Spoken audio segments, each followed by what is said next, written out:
I'm going to make an announcement right now. This boat is leaving.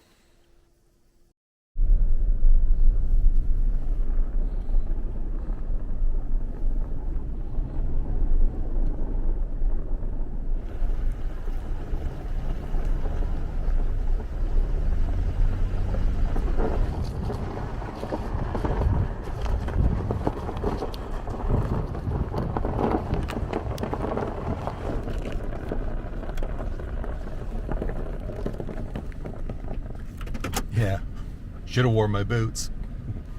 We are here at the boat, my friends, and I came up just to have a quick look at Boogaboo, see what the conditions look like here, because if you haven't been following the news, we've had a lot of snow in the area recently, and this has been the first snow of the year.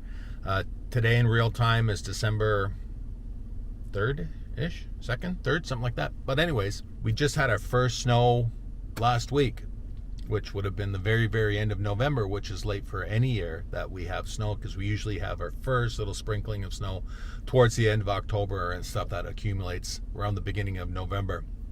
But we got dumped on, man, oh man. Where we are, we had 9 inches of snow on from Saturday night into Sunday. But immediately north of us, between Aurelia, which is the next town just beyond here, 10 minutes away by car, and up to Gravenhurst, and even beyond, I think all the way to Huntsville, they had that entire highway completely shut down, both lanes north and south, because they had over 4 feet of snow. Yeah, incredible. 4 feet of snow. I hear the word insane a lot. That is insane. This was what most people in South Muskoka spent their weekend doing, as a potentially historic amount of snowfall, around 142 centimeters, fell in Gravenhurst and close to that in Bracebridge.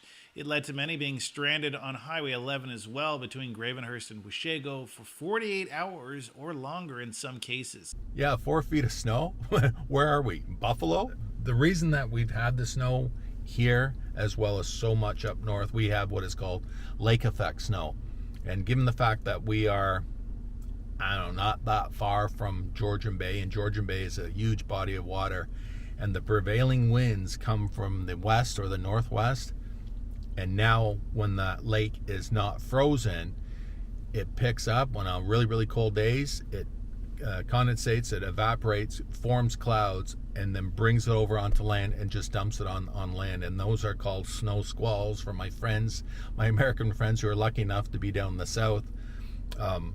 Yeah, we have snow squalls, and they come without rhyme or reason, and the only way they can predict them is just to keep an eye on the radar maps and just see which way the wind is blowing. And given the fact that Georgian Bay, which is where the source of the snow is up there, and then the wind comes and it brings it over and it dumps it down, but it comes down in what they call streamers. They're not big clouds like you would normally have in a summer storm, but they are just, where the snow has been formed by the wind as it heads towards more eastward bound, and it will accumulate and then drop it when it hits land. And that's the same reason why Buffalo and that area is very famous for getting lots and lots of snow.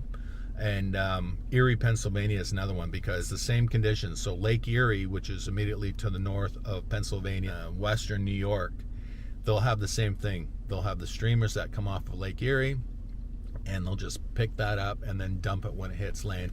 And I know between Buffalo and Erie, if you guys know that area that stretches I-90 that goes from Buffalo over towards Sandusky and beyond, and that was completely shut down as well, because same thing, more than 4 feet of snow. Just crazy.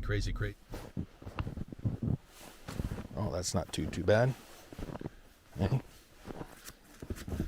Alrighty, and here we are at Boogaboo. Now I'm not going to go aboard because I don't have my big ladder, and I don't feel like it, because there's no real reason for me to climb aboard the boat today.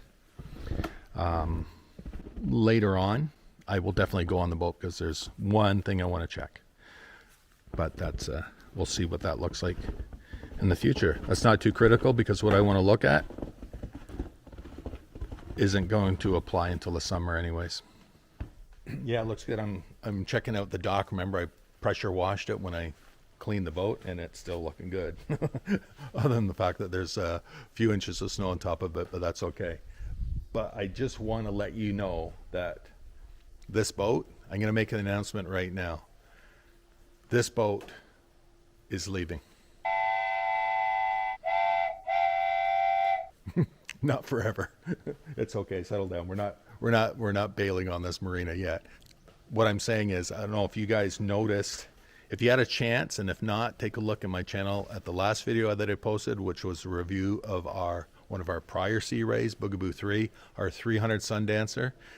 Take a look at that if you haven't seen it. It's long. It's about 25 minutes, but I think it's pretty good. I put a lot of time and effort into that, so I hope you guys are gonna have a chance to check it out if you haven't yet. But what I'm getting at was, when I was going through the photos and I was showing Anchor Girl and remarking to her, I said, look at that. We used to go out in all sorts of conditions with that boat back in the day. Yet we've been seemingly stuck in here for the last season anyways, because of the wind and the weather. So we both agreed that we're going to take this boat out a lot more this coming season, because it's just frustrating sitting here and being stuck in the marina all the time. Again, not a problem with the marina or anything else. I just feel very confined by, coming up here and just being stuck here all summer long. Most of the summer, as you know, we only got out 3-4 times that we left the dock here last summer, which was brutal. So Anchor Girl and I both said to each other, we said, we're going to leave. We're going to go away on weekends. Doesn't matter what the weather is, as long as it's not howling freaking wind. But even it's going to rain. Because like Anchor Girl says, if we stay at a lock somewhere or somewhere else, we'll be out in the water, out in the open, and the boat will at least get a wash if it's raining, right? Right? Yeah, right on. So that is the plan for next season. Getting out of here as much as we can. All right? So, yeah. And if not on that boat, well, we'll have to see. Yeah, sadly, as you guys know, I think I said to you, we put 30 some odd hours on the engines last year, which is really sad, really sad. 2022, we did well over 100 hours. And so it's terrible. Those engines need to be lubed and working, and the muscles flexing. It was kind of sad. Well, it wasn't sad. It was pathetic. When I was pressure washing in the hull a couple months ago, when the boat came out, at the very bow of the boat, there was actually green stuff growing, seaweed stuck to the bottom of the boat and growing off the hull. You know why? Because it hasn't freaking moved most of last summer. So we'll see what we can do about that. We're actually working on a plan, but stand by.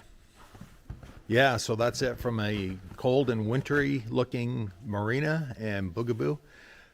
Yeah, that's it for now. I'm going to try and get back here maybe, getting a little bit dark. Sorry, I'll try and get over here around Christmas time, take another look at the boat, give you an update on the ice, and any other fun and fantastic stuff that I have to share with you at that time. So until then, like always, I should say, leave a comment. Let me know where you are with your boating cycle, if you have any plans for next year, or even during the off season. I still don't have any plans for that boat for the off season, but we'll see how things go during the off season. All right. Yeah. So that's it. That's all from this one. And I will look forward to your comments. And as always, I will see you on the next one, my friends. Cheers.